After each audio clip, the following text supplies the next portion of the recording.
the beautiful thing about like not just me, but people who coach and teach real estate who actually have a company and who actually do it, right? Because there's a difference, right? Like you can teach real estate and you have done real estate, or you can teach real estate and you do real estate. 100%. Because I do it, I can't help but to share what I'm doing. I can't sit here and talk to you right now and know there's a way for me to do something and then not tell you.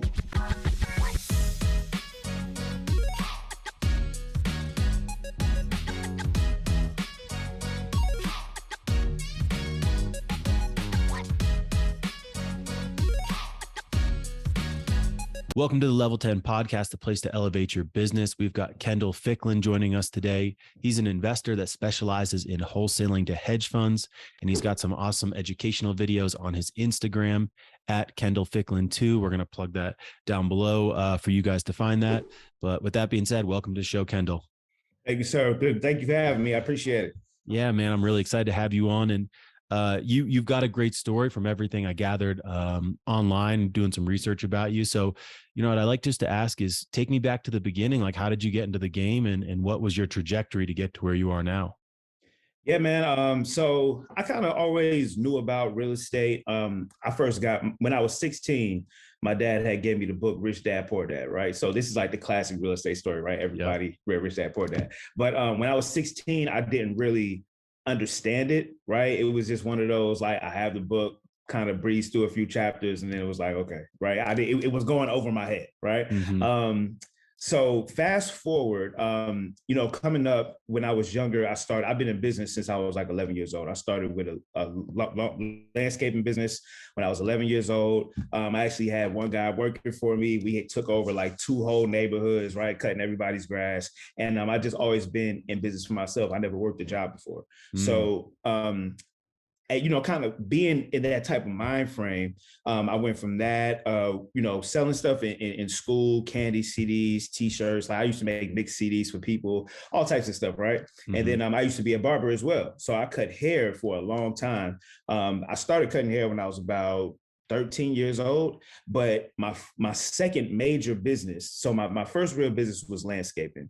My second major business was I used to clean up barbershops. So what we used to do is we used to have different barbershops, and we'll go in there, we'll clean up the station, sweep up, kind of drape down the clients, clean them up, you know, stuff like that. And I was kind of doing this on my own for a long time. So, you know, it was funny because during that time, you know, you were in middle school, high school. You ever heard like the Battle of the Bands? So okay, great. So there used to be the Battle of the Bands, and I could never go. And things at Six Flags, and I could never go because I'm always working, right? So one day, one of the guys who I work with at the barbershop, he said, man, why don't you just get somebody to work for you while you're gone and just give them a piece of what you're making? I was like, I can do that. You know what I'm saying? I'm like 13, 14. I'm like, yeah, I can do that. Okay, cool. So I started training up different little kids to kind of work for me at the barbershop so I could free up my time and I could actually go and have some fun on like a Saturday. Because I was having no Saturdays off, like, right? Even to this day, I can probably count on maybe my 2 hands how many Saturdays I've gotten like really off. Like when we say like off, like nothing to do, right? So you know, we started off doing that, and I've just been kind of an entrepreneur ever since. So from there, I was in the barbershop, cleaning them up. Then I started cutting hair full time as well. And around this time, you know, we used to move around a lot and stuff like that. And this is also around the time where I started kind of getting into the streets a lot. I was selling a lot of drugs and just doing a lot of street activity and things like that. And that went on for about 8 years straight, you know, got married and everything. How I got into real estate per se was, this was in May of, what year was this? This is 2013, May of 2013. I got arrested and I was actually just got married like 2 months before. Like it was crazy. And it's like the end of the month of May, right? Wow. So I get arrested, and the crazy thing is that I knew I needed to stop doing what I was doing because I felt it. You know what I'm saying? Like I actually felt it in my spirit. Like, you know what? This is about to come to an end. They're closing in on you. You might want to stop. So, you know, like everybody else does, let me go do this one last big play and then I'm gonna be done, right? I'm gonna go, yeah, exactly. I'm gonna save up, I'm gonna do this, save up $30,000 and I'm out the game, I'm done. So I go and I get caught with the big amounts. Some, you know, it was some stuff that happened where somebody actually like informed on me and I ended up getting caught with everything that I had just got for my last push. Right. Wow. So, you know, when this happens, I'm like, oh my God, I'm facing like 10 years, do 2 years. Right. So this is like, man, I can't do this anymore. I got a wife, I got a kid. Like, what am I about to do now? Right. So, you know, fast forward maybe a month or two after that, I'm riding in the car because I had to stop. Right. Because at this point, I'm facing real time. Right. So I don't want to risk my life anymore and not be here to take care of my family and do what I need to do. Right. So, and I was already feeling like I had to switch. So in my head, you know, it's like, man, what am I going to do next? What am I going to do next? So I'm constantly thinking about this. And one day I'm riding on the highway. I remember like it was yesterday. This was in August of 2013. I'm riding on the highway and I hear a radio ad and it's a Rich Dad, Poor Dad seminar. On a radio ad.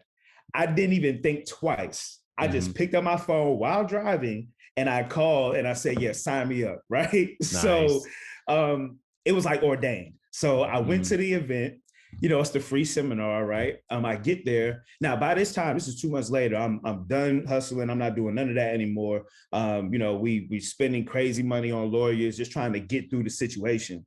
And so I really don't have it. Right. So I'm at this free event. And then they do the upsell at the end for the $300 advanced boot camp. So I'm like, this is like, I'm not going to say it was my last 300, but it was not like a 300 I had.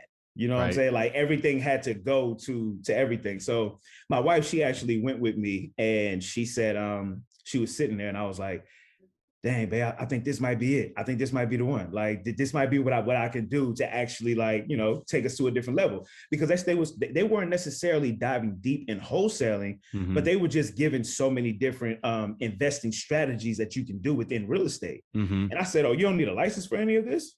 So, you know, and you don't need any credit, nothing like that. So I'm like, oh, this could work. Right. So I signed up for the $300 class. So I go to the 3-day advanced boot camp. So it's all day for like 3 days straight. And I'm in there crazy notes. I still have my notepads from back then, like all the notes and everything I took. Right. So at the end of that, they hit you with the $30,000. So I'm like, okay, I'm out now. There's nothing I can do. I don't have credit cards. I don't have nothing. There's nothing I can do here. Right. Jeez, so 30K, that's a big upsell. Man, a huge upsell. I'm like, you go from 300 to 30K. Jeez. And everybody's back there swiping the credit cards. They're like, you have your credit cards. Mind you, at this time, I'm like 23. I'm like, I don't have 30,000 on a credit card. Like, what are you talking about? So at that point, I was kind of done.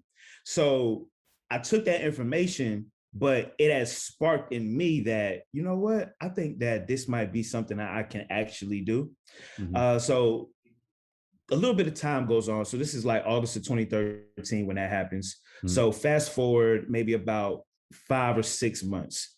I'm in the barbershop still cutting hair full time. So this is how I'm making my money, because when I had got arrested, I had lost 70% of my revenue. Like the streets were accumulated for 70% of the money that I brought in per month. But the other 30% came from the barbershop cutting hair. So that's gone. Now I have to live on 30%. And I still to this day don't know how. It's only God. I still don't know how I did it. Right. I still don't know. So during this time, this is kind of what you heard like in the interview, and I was talking about how we going through moments where I'm scraping change together to be able to, you know, feed the family and buy groceries, and all of these things are happening during this time, right? So what I do is, it's about 6 months later, I'm in the barbershop, I'm cutting my guy's hair. Me and my guy, DJ, I grew up with him since 7th grade. Right. So we known each other since he was like 12 years old. So I'm cutting his hair and I'm like, so he knows me. So I'm cutting his hair and I'm like, man, you know, this real estate thing, I'm thinking about doing it. You ever heard of a guy named Larry Goins? No, I haven't heard of him. Okay, so Larry Goins, he was like an educator, and he Mm-hmm. had a program where it was basically a seller finance course, basically, right? But seller financing cheap properties like 5, 10, $15,000 houses. Okay. I think I do know this one. Like kind of out in the middle of nowhere, you could get properties basically for Yeah, free. Yeah. Okay. exactly. It was called Right. Filthy Riches. That was the name Okay. of the program. Okay. That sounds familiar. Yep. So I'm cutting my guy's hair, and I'm just talking to him, and I'm like, man, um, I want to get this course, man, for from this guy Larry Goins. It's like $1,000, but I don't have it right now. I just need to keep stacking money so I can try to get it, because I think that's going to be my next play. So I'm just talking to him, cutting his hair, and I didn't ask him for anything. I wasn't even thinking about it. He said, man, meet me over at Applebee's. It was across the street. Meet me at Applebee's when you get off, and I'm gonna give you $1,000 for your course. I'm like, are you serious? Wow. Like, this was crazy. I'm like, insane. I'm like, dang, like, wow, nobody's ever just like, because he really believed in me. He was like, Mm-hmm. man, I know you. I said, man, you a hustler, man. You know how to get to it. I've been watching you do your thing since you was 12 years old Mm-hmm. and making things happen. You're going to do it. You're going to have Mm-hmm. success. So here, take this $1,000 and go do your thing. And I don't even want it back. I was like, wow, like Wow. it was just crazy. So that really hit me. Like, man, my man really believes in me. So I went, got it, got the course. I didn't do no deals off the course, right? None at all.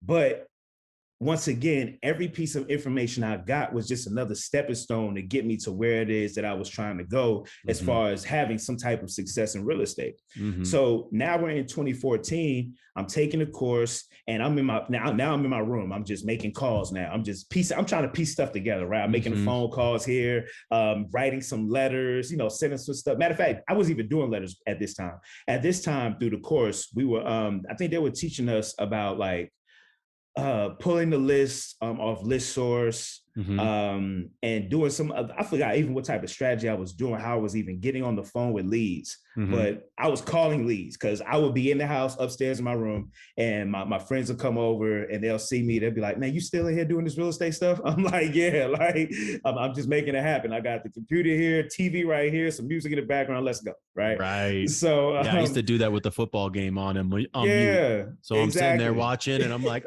and then the guy answers, and I'm like, hi, John, you want to sell your house? Trying to shift focus. Exactly. Touchdown. I mean, John. Exactly, man. Yeah. So it was crazy, man. So, I'm in here and I'm just working, and I'm just remembering these days, even as I'm talking to you now, I'm just remembering, because I don't tell the story that often. Mm-hmm. So I'm just flashing back, remembering, like, man, that was the grind.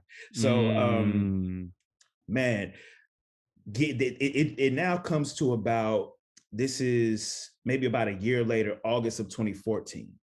So I run across a guy. Now at this time, I've just been kind of dibbling dabbling. I made $250 during that time, Mm-hmm. basically bird dog, basically, right? Yeah. So I got a lead, I gave it to somebody else. They gave me a $250 fee. So I made some real estate money, right? $250. So I'm like, okay, cool. So maybe about a year later, August 2014, this is where I hear this guy, Jay Morrison. Mm-hmm. So I see him. And the thing about Jay was, I'm from New Jersey. So Jay Morrison, he was from New Jersey. We had the similar backgrounds. Mm-hmm. He was a drug dealer. He got arrested. He Mm-hmm. switched his life, came over into real estate. And the crazy thing is that when I saw his story, that's when I realized that, oh, I can really do this. Mm-hmm. Because I didn't know, because I'm me. I thought I was gonna have to have suits. Like, people were telling me, go get a black suit, a navy blue suit, a gray, all this other type of stuff, right? And I'm like, man, I'm not this kind of guy, man. Like, this is just not my style. Mm-hmm. So I'm trying to force the issue, but subconsciously, I'm not really believing it. You know what I'm saying? Like, I'm not to that point yet. So when I see Jay, I say, oh, wait a minute, he can do it.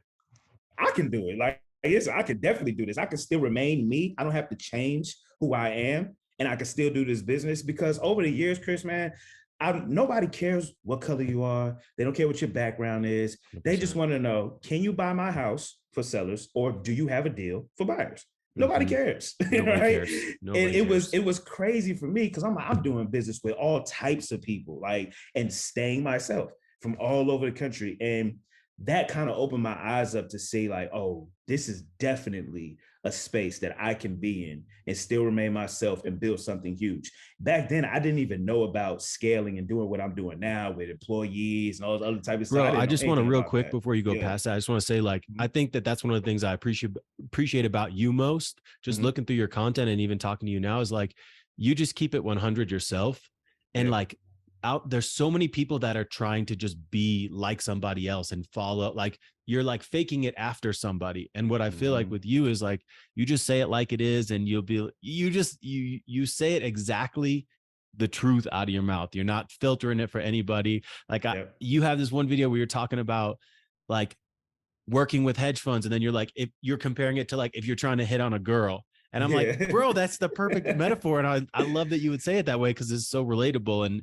it's just real, man. So I just want to just say, like, dude, keep showing up like that, because I just love watching that, as a consumer of your content, bro. Just like keep on that track, please. Man, I appreciate it, man. Most definitely, man. That's something Yeah, I pride myself on doing. Just remaining me. Like if I can't be me, it's not for me. Basically, that's how I look at 100%. it. Right. 100%. So, So I'll let you pick it yeah. back up. Sorry, I just wanted to give you a little encouragement on Oh, that no there. problem, man. I appreciate it most definitely. So yeah, man.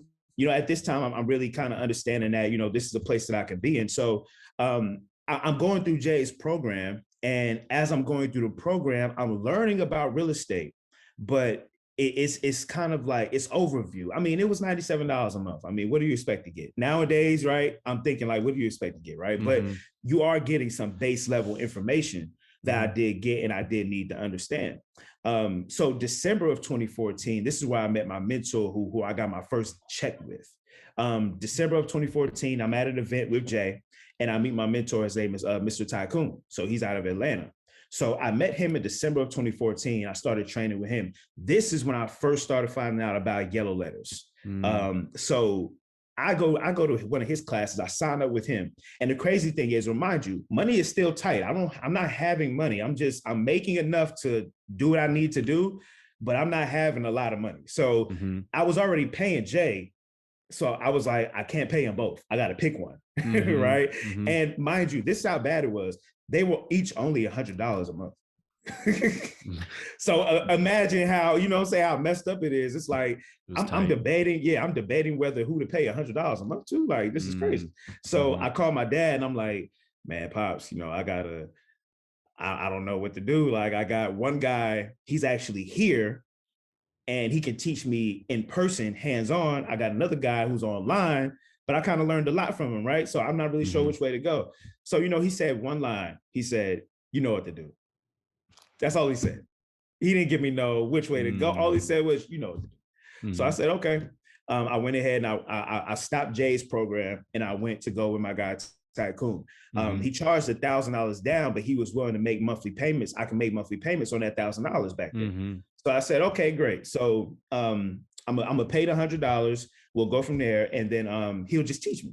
So this is December 2014. So I started doing yellow letters in January. Now I'm talking, I have videos on my Instagram when I'm like, used to be in a bar. Matter of fact, there's a video on my Instagram now where I'm in a barbershop, like on the little ottoman with a handful of yellow letters, just like, like with my Tycoon shirt on, like back when I Yeah. first started.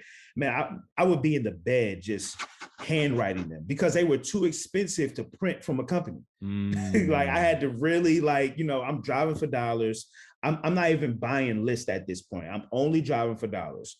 And I'm handwriting the yellow letters because the company was charging, I think like back then it was like $1.50 per letter, Yeah, it was a maybe lot. even two. Yeah, it was expensive. So for me, if I could just get a stamp for 49 cents, buy me some yellow page paper and some envelopes, I'm good to go, right? Mm-hmm. So I started off with the yellow letters and I would just be in the house. And this is when my wife, she would even help me. Like at night, she'll be writing on the envelopes, like the addresses and putting the stamps on, and I'll be writing the yellow letters. So we just sit here in bed all night, just writing letters all night. So I got my first deal actually through a yellow letter. So I'm driving around driving for dollars in Atlanta, and I send a yellow letter to this guy, and he calls me back, but he doesn't have that house for sale. He wants to sell another house. Mm-hmm. So I said, okay, cool. So I meet him at the house, me, him, and my mentor. We go to the house, and the guy, I'm like, hey man, how much do you want for the house? So he's like, man, I want 5,500. So I told my mentor, I'm like, man, he wants 5,500. Yeah, exactly, right? 5,500 in Atlanta. Jesus. I wish I would have kept the deal. I'm still mad to this day I sold it. Right. So but I'm not mad because it showed improved what I needed to see. But my mentor, he said, go tell him we'll pay him 3,500. I said, 3,500? We're already getting it for 55. Like, what do you mean? Like, I'm so uncomfortable. I'm like, what do you mean 3,500? Like, he said, just do it. I'm like, okay, cool. So I'm talking to the guy. I'm like, man, we can give you 3,500 for it. So he's like, let's just meet in the middle at 4,500. So I said, right. Are you serious? Okay, great. So we do the contract, right? Everything like that. And I got my first contract. Now, mind you, I'm still cutting hair. I'm still in the barbershop. I didn't retire from cutting hair until 2017. So I'm still cutting hair and I'm in the barbershop. So how we used to dispo the deals was we would put them on Craigslist. That's how I would move the deals. And we would do I think we did a little bit of Facebook back then, maybe not, but Craigslist was my dispo strategy. So I have the deal, I have it on Craigslist. So I'm in the barbershop, right? I'm cutting hair. Boom, got a client in the chair and a client waiting, right? Now I was good at cutting hair. I was real good. So, and I had built my clientele up at this point to where I'm like sustaining, I'm making about $4,000 a month. I can take care of the bills, we're good.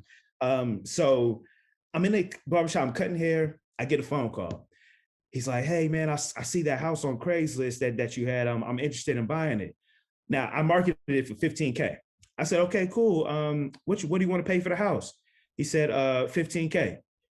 I'm like 15,000, like what I have it listed for? He said, yeah, I want to pay 15,000. I'm like, okay, when do you want to do the deal? He said, are you available now? I said, you want to do the deal like right now? like I'm confused. He's like, yeah. I'm like, all right, hold on real quick. So I call my mentor. I'm like, hey, now I'm in the middle of cutting hair. I'm like slicing up somebody's hair. Right, with the phone in your ear. Yeah, with the phone in my ear. I'm like, hey, Tycoon, this guy, he just called me. He interested in the house. He want to buy it. He like, okay, relax. Like, let's get your contract and tell them we want $2,000 earnest money. So I'm like, okay, cool. So I called the guy back. I'm like, hey, man, we can do the deal. I'm going to need $2,000 earnest money, and then I can come and meet you, and we can do the paperwork. I can meet you over at the house. He's like, okay, great. I'm actually in the area. I'm only like 15 minutes away. How soon can you get here? I have somebody in the chair. I'm like, you ready right now? He's like, yeah. I'm like, okay. I'm like, okay, cool. So my guy in the chair, I tell him, I said, hey, man, I got to go because like this guy, I got to go sell this house. Now, mind you, these are my clients, so they know what I've been through. They know I came from the streets. They know I've been working on real estate. They know like this isn't just a random guy. This is a real client I've been cutting for like a few years. So he knows. So I'm like, man, he got to finish you up, man. I got to go get this. He like, man, go do your thing. I leave him in the chair, like halfway cut, and I go meet this guy, and I go do a contract. He gives me 4 $500 money orders. So I'm like having $2,000 earnest money in my hand. I'm like, holy shit, like it is real. Like I can't believe it. Yeah. I'm so hyped. You would have thought I closed the deal. Like I'm so hyped, bro. Like I went and met I went back to the hood. I went saw my bros. I'm like, look, I told y'all, like we can rip. It's for real. Man, we go to the Chinese spot. We just sitting outside eating Chinese food. I'm holding just money orders, eating my sesame chicken. Like I can't believe it. Wow. So I got the contract and the money orders, and I talked to my mentor. He's like, now look, you can't spend that $2,000 yet because that's earnest money. The deal isn't closed yet. So I'm like, okay, that's cool, right? So I take it, I deposit it into my bank. But I don't touch it, I don't spend it. And I just waited, but he wanted to close like 7 days later. So I said, okay, great. So we opened up escrow at a title company downtown. This was at I closed my first deal at Halpern and Lyman, closing attorney downtown Atlanta. And man, we just go there and close the deal. I actually had my son with me at the time. No, my daughter. I had my daughter with me at the time. And she's there at the closing table with me and doing my first deal. So, and it was a double close. So I actually got the sign on the paper. It wasn't even like it wasn't an assignment because the owner, he didn't want to see nobody else's name on the transaction but my company. He didn't want to see anything else. Actually, it wasn't even my company. I didn't even have my LLC then. It was just my name. Just your name, yeah. I didn't have an LLC first because this mentor I liked because he wasn't into all of the hype. He was like, let's do a deal first. Then we can get LLCs. Then we can get all this other I stuff. love Let's that. do a deal first, right? So Mhm. I now to this day when I teach people, that's my motto. I said, look, forget all that. Let's do a deal. Then we can worry about that. Yeah, and if you don't Um, have any money, like, what are you yeah, protecting with an LLC? Like, well, exactly. you gonna take my $500 in my bank account from me? Exactly. I have nothing for you. I Yeah, have absolutely nothing for you. So yeah. we do the deal. Everything is closed, and it's just amazing, man. It was a $10,000 deal, my first deal, and at that point, that's when I knew for sure. I was like, this is it. Like, there's Mm, nothing else. Like, this is the move, right? This is mm. where I'm gonna go. So, that's kind of what got me into getting my first deal. It's a long story, but Dude, I kind love of, that, kind of, man. kind of what got me into getting my first transaction done. Yeah. That's awesome, man. And I have some friends as well that used to hustle and then got into real estate, and they were like, I can make this much money, and like it's legal and it's so fast with wholesaling too. It's like, What? I remember when I first got into it, like I also stumbled along for a while, and like my first deal I made $3,000, but it took 6 months. Yeah, yeah. This one six took me months. 4 months. Yeah, because this was December to April to actually get like my first one done with that mentor. It was like Yeah. 4.5 months. Yeah. A lot of people give up, and I feel like all that, like when you went and talked to your friends and were like, look, it's real, like all that, because before it you're like, is this a scam, is this too good to be true, all that Mm-hmm. stuff like is so top of your head. And I what you said there just made reminded me like the doubts that were in my head before really like making it happen, and you Mm-hmm. just got to like press on and squash those with action. Yeah. Sometimes we've been doing it so long, we can forget how we felt in that Mm, moment of first starting. And even just right. talking about it now, I'm remembering, and it's even helping me out just talking about it because now I'm thinking when I speak to the new students that come along and the new people Hmm. I teach, like always remember those doubts and those feelings that you had when you first started off, Mm. because understanding and remembering that will help you connect with the people you're trying to teach and help.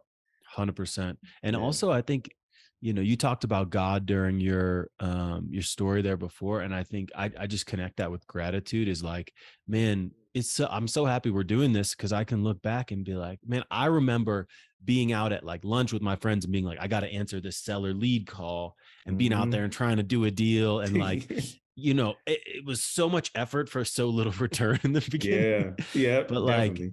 you know, the you got to love the game, and you got to love just doing that part. You got to love like the hustle to make it to that first kind of above that first step, or else you're just gonna I've seen a lot of people start and then give up because they don't love the hustle and the excitement of it. Yeah, that's Yeah. I mean, it's the work part that gets people. This is what I found with all the people who I've taught Hmm. and like mentored over the years. What I notice is that you have to have a real desire and damn near a need for Hmm. the game. Hmm. Those who just do it, just I just want to see, or I heard you can make a lot of money. So like when I got into this, I needed it. Hmm. Like I really did. Hmm. I needed something. Hmm. Even as time went on and I was cutting hair, I was getting tired of that. Like I was getting Hmm. drained from being in the barbershop. You're having the same conversations every day.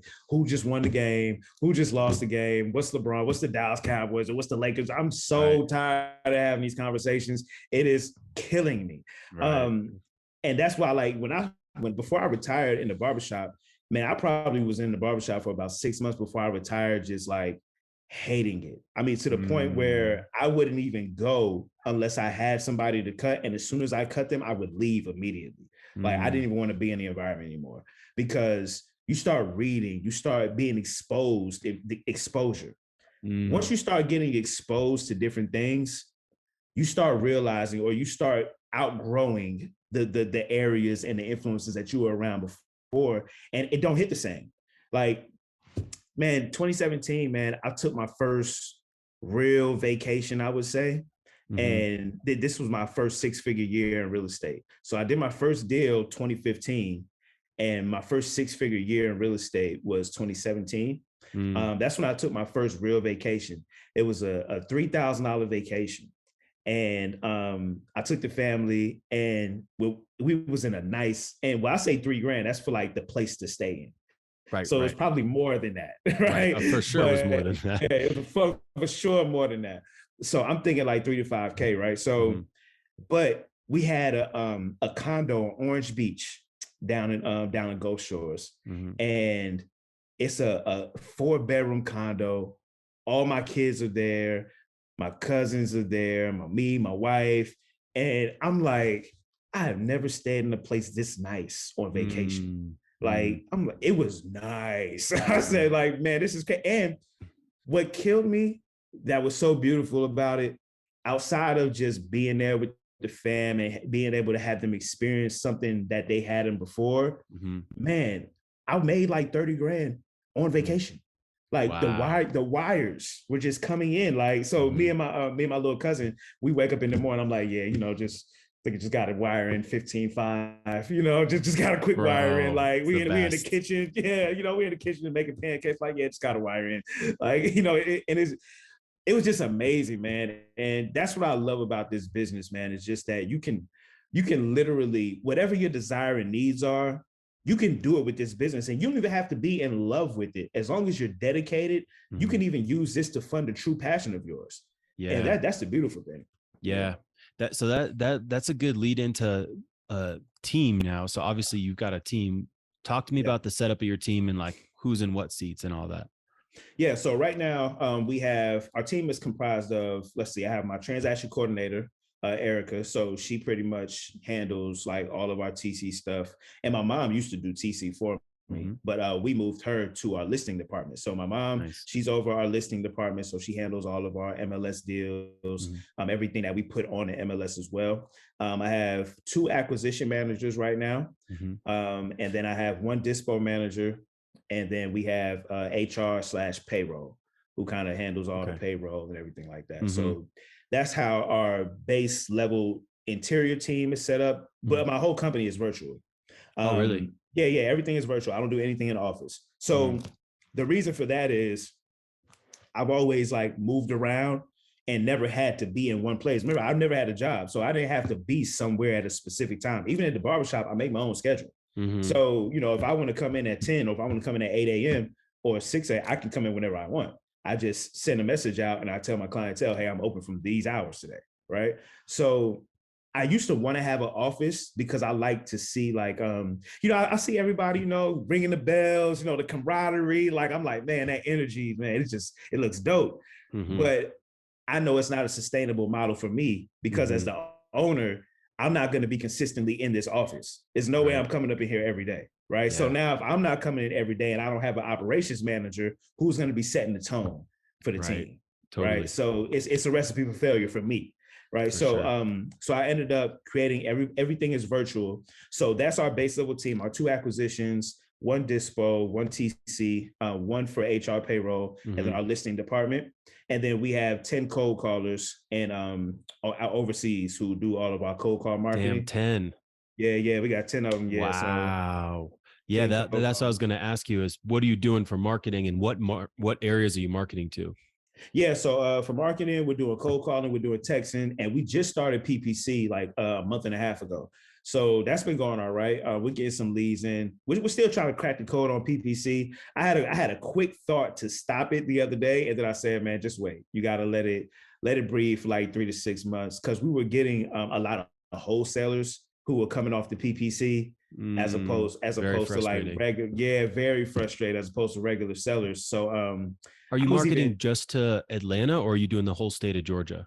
So I'm doing Metro Atlanta, and all the counties surrounding it, and I do Macon, Augusta, and Columbus as well in Georgia. So I kind of hit those pockets, and then we're also doing North Carolina, South Carolina, and Florida for the PPC.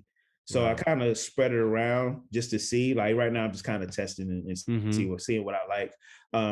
But right now we're doing our cold calling, our texting, and the PPC. And I even had a thought to maybe take my PPC budget and go straight to iSpeed the lead that RJ Bates and them have, because I mean the leads are right there. So if I'm going to be spending 6-7 grand on PPC every month, then I could take that same 6 or 7 grand with already ready leads instead of having to deal with wholesalers Right. and Right. and be good. But We've we've used Need to Sell My House Fast.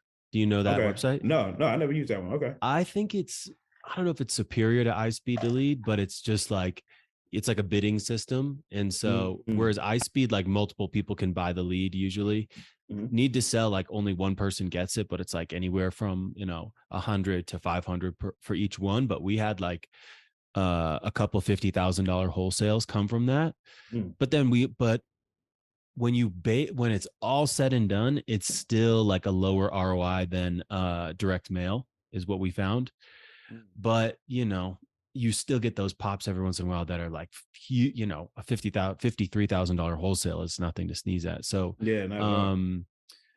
and then the other thing I was going to say, I don't know if you heard about this, but like I've interviewed a bunch of PPC companies, and basically what they were saying is like, if you're not doing like a large area, if you're just doing one city, that it's going to hurt your results. Is that what you found from your experience too? Yes, yeah. So Okay. my guy who runs my campaign, he told me that before we started, he said you want to try to if you only PPC here in Atlanta, the cost per lead is going to be ridiculous. He said you need to spread it out. If you're in multiple areas, you need to spread it out.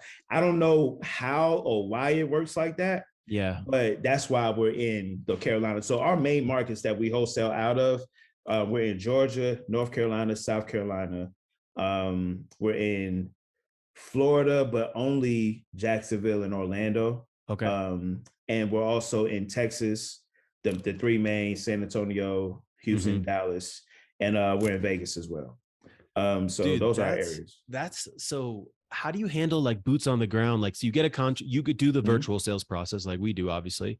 Yep. But then how do you handle boots on the ground pictures? How do you handle showings? Yeah. So basically what we do is first things first is I reach out to my network in each of the markets. So I pick my market specifically to where I might have people at for the most part. So for instance, in Vegas, I have a brother that lives out there. Easy, right? He can be my boots on the ground. Charlotte, my mom lives out there. North Carolina, that handles that, right? Atlanta, that's our home base. We obviously have plenty of people. And what I do is I tap into my network of people that I know personally who have people in other areas. So we call them field reps. So we have field reps in Orlando and Jacksonville just from people who we know who have a friend that lives there. Right. So it makes it an easier connection. Same thing like in Texas. We just reach out to people we know and find out if they have somebody that's a friend of theirs that they trust. Right. And then we bring them on because normally if they have like a trusted family member or friend, they can use a little extra money. We pay $100 every time we go to the house, take pictures, put a lockbox on, right? And then we'll give them another $50 just to come and do the showing for the house as well. So off of one house, they might make $150 just coming out and spending 2 hours. Right. Right. Total worth of time. Right. So that's how we basically find our people in those areas. Now, when we get deals in areas that we're not necessarily like what should I say, like solidified in per se. So like we had a deal in Beaumont, Pennsylvania, right? We know nobody there, right? So we had to find a real estate agent who might be. And so what we did was we get the deal in Beaumont. I listed on the MLS anyway, because we don't have like a huge buyers list. So we take the deal. We want to list it on the MLS. So the realtor who lists on the MLS for us turns into our field rep in a sense. Right. So now they go out there, they take the pictures for us, they'll facilitate the showings, et cetera. And then they're going to get a commission when we sell it. And then we also give them a payment as a field rep, just in case it doesn't sell. You want them to be compensated in some way. So you have something in your contract that says we're able to market this in any and all ways, including the MLS or something like that, right? Yeah, exactly. It's part of our investor. It's part of our investor disclosure section on the contract. So in the contract, it states that we may pre-market this property on a multiple listing service. We're going to be marketing this out to our different buyers. It spells it all out. We plan on making a profit. We're going to resell or flip or do something to make money on this deal. So it's all in the contract. So what that one paragraph gives us is the right to list on the MLS. And then we sometimes do an attorney in fact document.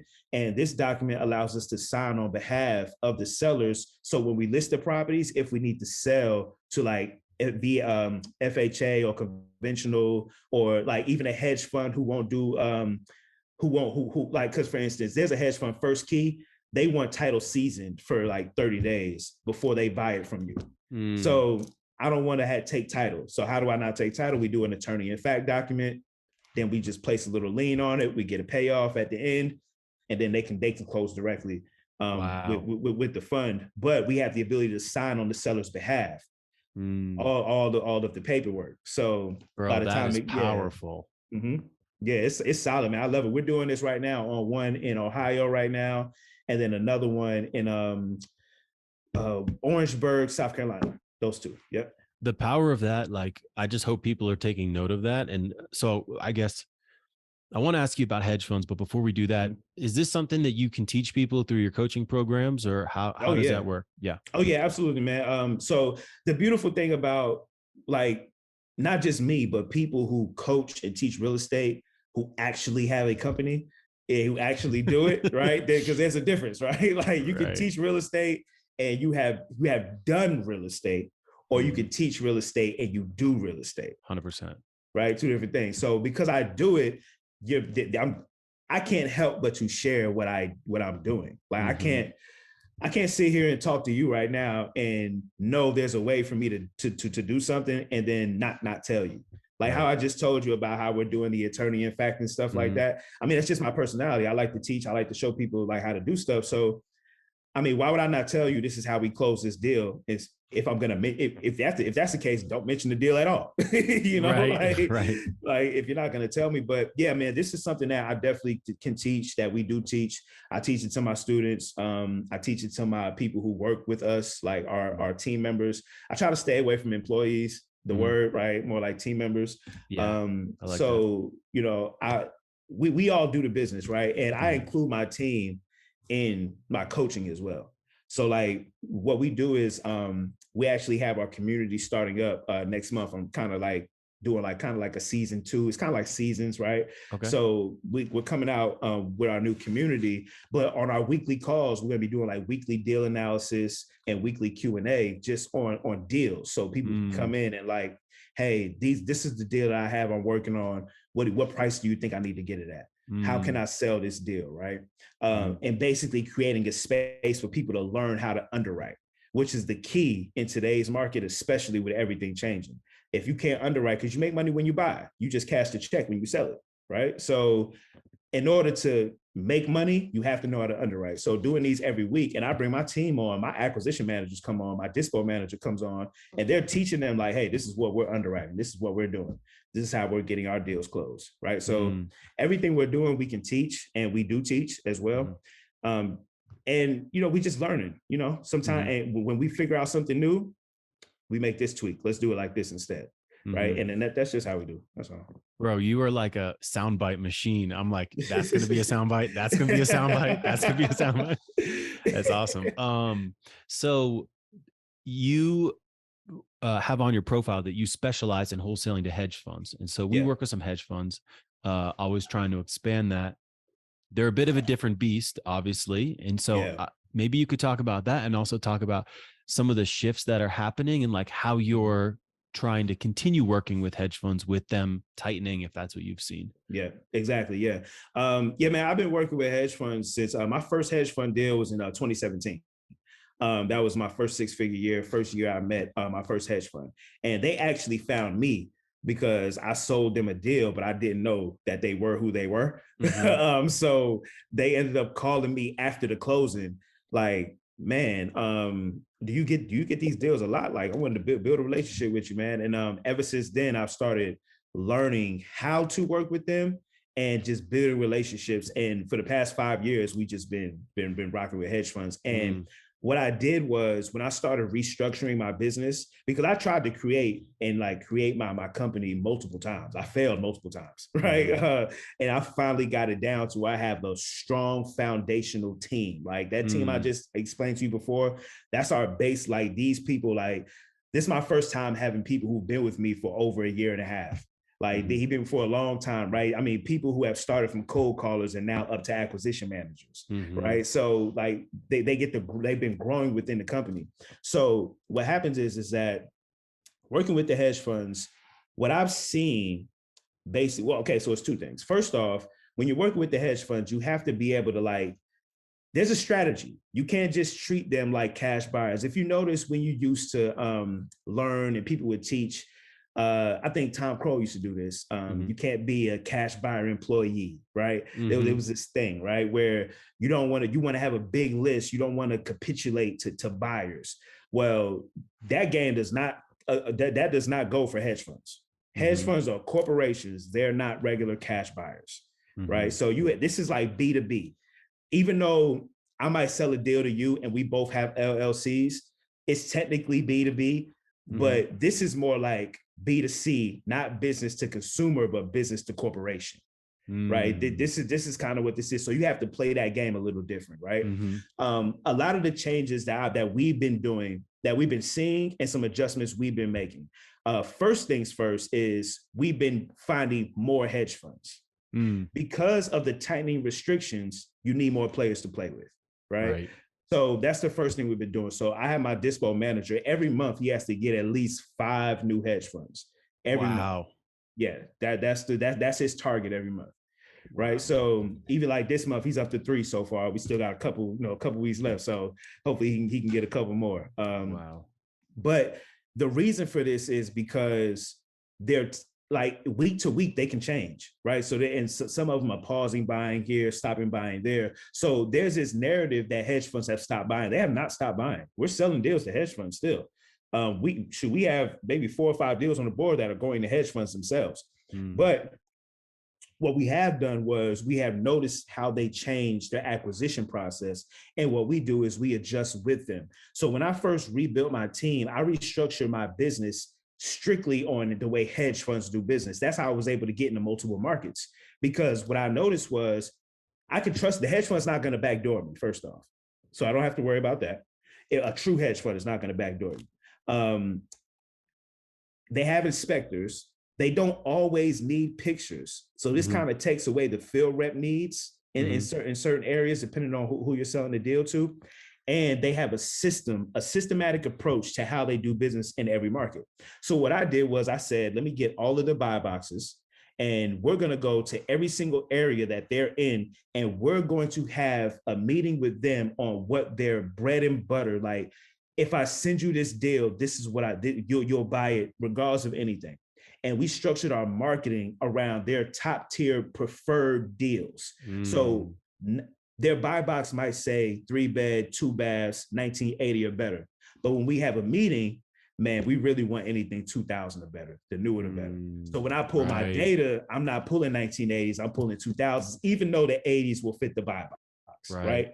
This is how I get into a new market and actually make the money back, instead of getting into a new market and just spending and not earning, right?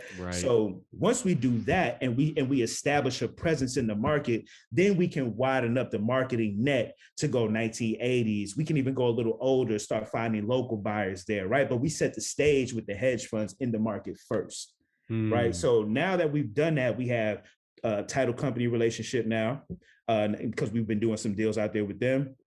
If we needed a field rep to go out and take pictures, we have that already. And we have all of this in place before we deal with the local buyer, who might not be as, what's the word I'm looking for? I don't want to say integral, because I don't want to make it seem like people don't have integrity, but like, okay, for instance, when I'm doing a deal with a local buyer, I have to have a field representative there, because they might talk to the tenant, the owner, and do the wrong thing, right? Sure. When I'm dealing with a hedge fund, I don't really need representation there, because they're only sending the inspector. Right. Who doesn't care? He's just there to make his $100 from them. Exactly. It means nothing to them, right? And the crazy thing is that how I learned how the hedge funds worked was I actually did this thing. I'm teaching this. I'm kind of giving a full breakdown of this in my course, but I'll kind of give you some insight too. I actually went and I became an inspector for a hedge fund just to see how they ran their numbers. Wow. Right. So yeah, because I was like, man, I want to know, how are y'all coming up with these rehab budgets? Right. So this actually helped me understand how hedge funds calculate repairs. And the crazy thing is that plus or minus 10%, they all pretty much do the same thing.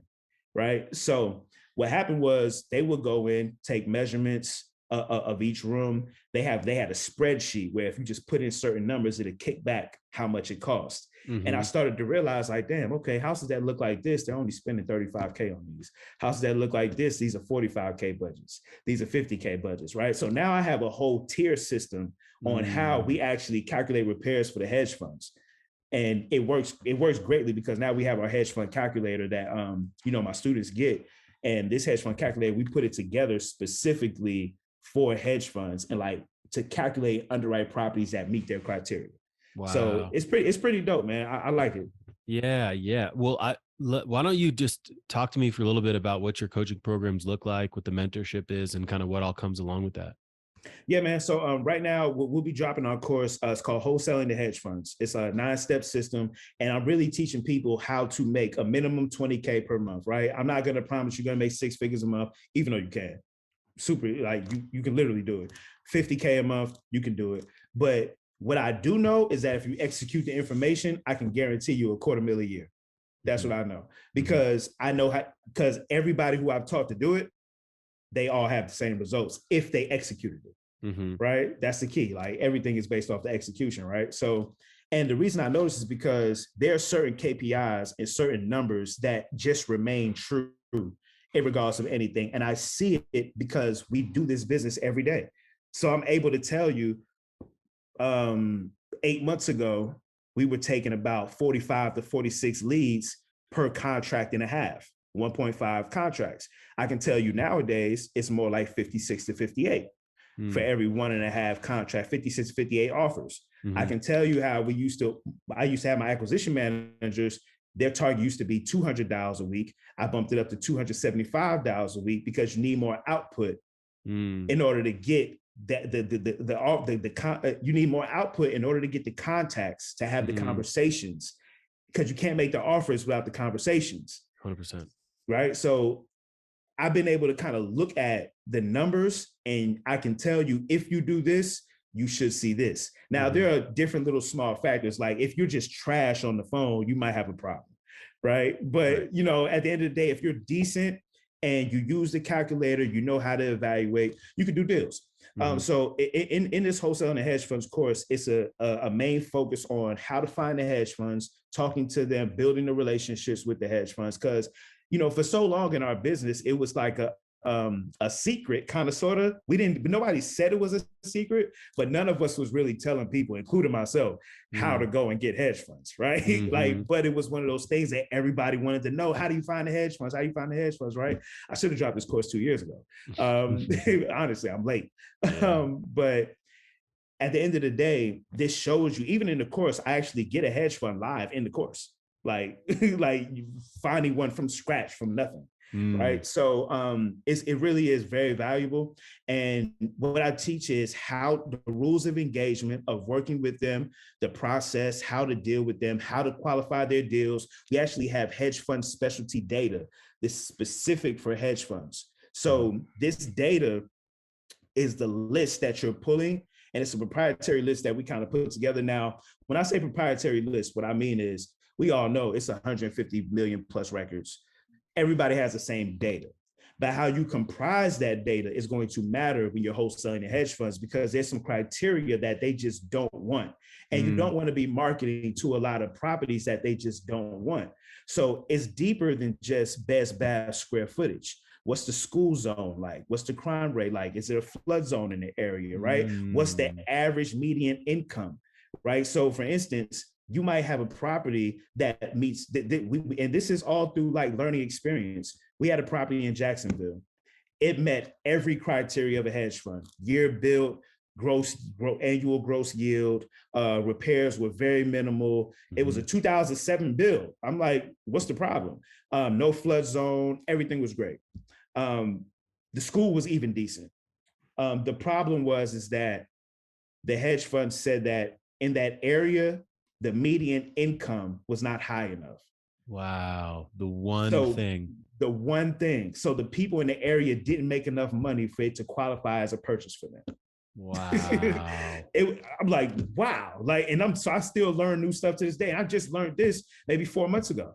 Like, and I'm Wow. like, are you serious? Like, yeah. So they broke it down for me. So, Mm-hmm. and the beautiful thing, what I like to do is I like to have meetings with the hedge funds. So like a lot of people just send them deals. I'm like, no, let's get on a Zoom call. This is how I figure out what's your gross yields, what's your net, your net return on investment that you need, your NOI. Like what are the things that you're looking for specifically for your deals? What's a deal breaker for you? What's a no deal? What's a yes deal for you? Right. Mm-hmm. And this is how I've been able to do, and I've done this with multiple hedge funds. So I literally have figured out the science and I guess, the backroom meetings that they have on how they're figuring what is a deal and what is not. And Mm-hmm. based off that information, I got with a data scientist and we put together a special list with all these parameters so that when you pull this data, every house on here meets the criteria. Wow. Right. Dude, I'm signing up for your course. Yeah, bro. Like, so man, like that alone is gonna be a game changer. Like, I'm so excited about that part because like it's different, right? And it's specialty, it's specific and special for this course. Yeah. Right. You pull this data, this is the data that you need. You don't got to go to list source or go nowhere. Pull it from right here. And you use this, find your hedge funds this way, and then pull your data this way, and then do your work. I love it, man. Where can we go to find this course and buy it? When is it going to be launched? Yeah, so this course is going to be launching next month in November. Just you can just stay tuned with me on my IG. I've been dropping little videos and stuff. We're actually going to be doing a webinar. Let me get my calendar out so I can get you the right date. We're doing a webinar on this is on November 13th. So November 13th, yeah, that's a Sunday. So November 13th is when we're doing our first webinar to kind of launch it. That's when the course will be launched on that webinar, right? Okay, so awesome. Yeah, so I'll be having everything dropping, coming out on that as well. Yeah, man. And my goal with it is to teach people like how to really do business with the funds. Because if we don't do business with the funds the right way, they'll stop working with us. This is what really got me to doing the course, and then we can move on from here. I was talking to one of my hedge funds, having a meeting with them, and they had just had a meeting with their higher ups, and they were changing their pricing structure because they saw a guy on social media who did a $80,000 deal, showed the property address, the hedge fund name that he sold it to. Oh my God. And showed that he made $80,000, and it got back to the higher ups, the VP of the hedge fund. That's why we got $5,000 wholesale fee limits right now from Vinebrook. Exactly. Okay, so Vinebrook, exactly. Man, it's crazy. So even with that, I wanted to do business with Vinebrook, but they started putting the caps on. I said, yeah, we got to stop. Like, there's nothing we can do with it. Like, I can't wholesale to you, right? Yeah. So, but that right there, it pissed me off so bad because I said, man, like, you got to have some class. You can't just be out here like, okay, forget with a hedge fund. We're all human beings, right? I don't care. People don't, people say, I don't care how much you make. I don't care how much you make. Listen, man, if you keep throwing in somebody's face that you're making $80,000, $100,000 off of them when they could have got the deal for 50,000 less, 60,000 less, they're going to feel some type of way. It's no way around it. Like, if you're a buyer buying homes to flip, and don't let your margins be slim, and then you find out somebody's making 80 grand to 100 grand, you're going to be like, your offer's going to start coming in a little lower. Right. 100%. So, yeah. So this particular fund, they started doing, they changed it to where if your asking price was 25% over what they were willing to pay, it's an automatic no deal. They wouldn't even negotiate with you. So they won't even look at it. They won't even look at it. Like, wow. No underwriting, no anything, because they were so pissed that this guy came out here and just told everybody that he's basically killing them, and everybody made money off of them, right? I'm going to refrain from saying their name right now. Sure. But everybody made hundreds of thousands of dollars off these people, including myself. But you don't put that out in the open on social media. So there's a level of engagement, there's a level of etiquette that you have to have when working with these corporations and doing this business in general. And I think that this course is going to help teach people that etiquette because nobody's going to stop it. I'm not going to stop people from wholesaling the hedge funds.